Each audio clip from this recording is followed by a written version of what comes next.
It's obviously about as tough a test in the comp as you can get at the moment. Yeah, no, this is a hard game to play up here at the Gabba against the reigning premiers. So we come up here, in some reasonably good form, but understanding what's coming. Do you feel like the Lions are the team to beat? Have they really set the pace? Well, they haven't lost a game for this year, and actually I think we're the last team to beat them, funnily enough, late last year. So, it's early form, but there's a lot to like about what they're doing. Yeah. They've been tight games, but you've won the last 3 against them. Why do you match up so well against them? I just think two quality teams going at it in recent times. I've had some cracking games. They're such a good team to watch and admire, and a lot of skill at the fall of the ball, and their midfield's stacked. So lots of threats, and then obviously when we get our game going too, it becomes an exciting game to watch. Do you feel confident in being able to knock them out on home ground, I guess? We come up here with great confidence, but we're also well aware what's in front of us. We've played well here last year, and we've had some good contests against them in recent times, so we come in with good confidence.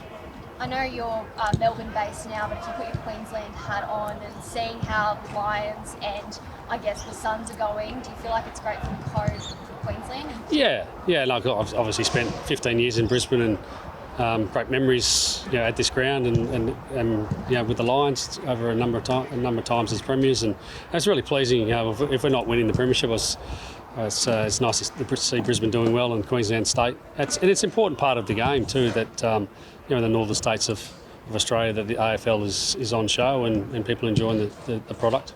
They're the comeback kings at the moment. You were the comeback kings not too long ago. Are they the comeback kings, are they? Right. Is it a sustainable way to play and win a comp like you guys do that? Oh, look, it just shows that they believe in themselves. They can win from anywhere. There's I think it's the last 8 times in a row they've been behind at half time and come back and won, and that creates a belief. And we've lived in that space for a number of years where the margin doesn't seem too far away, and you've got belief you can get the job done. And the club's just ticked over 100,000 members. How do you feel? Oh, it's amazing. Thanks to 100,000 members, it's only April and we've got 100,000 members. It's quite remarkable, and we love our McRae army, and it just keeps growing year after year, and we're looking forward to tomorrow night here. I'm sure there's going to be a lot of black and white here.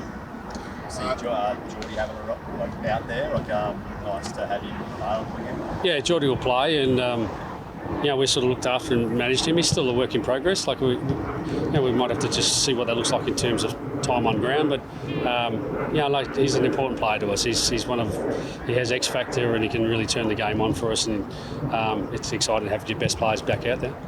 Chris this morning said that he was unsure whether he'd put a tag on Nick. Do you have any plans for lucky deal in terms of that? Yeah. Oh, look, Nick's proving he's hard to tag, but most teams are trying. I'd be surprised if Dunkley went to him. Maybe he does at stoppage, I'm not sure. But we've got a few things up our sleeve. Quite hot here in Queensland, in Brisbane in particular, over the last few days. Tomorrow's supposed to be a little bit hot too. How are you guys feeling about that? Oh, we just spent 4 or 5 days in Adelaide. It was beautiful. It was 30 degrees every day, and worked on my tan a little bit, and the weather won't be any issue for us. You would have seen it as a player, and now the coach, like the Easter Thursday concept here. What does it mean to you now as a coach?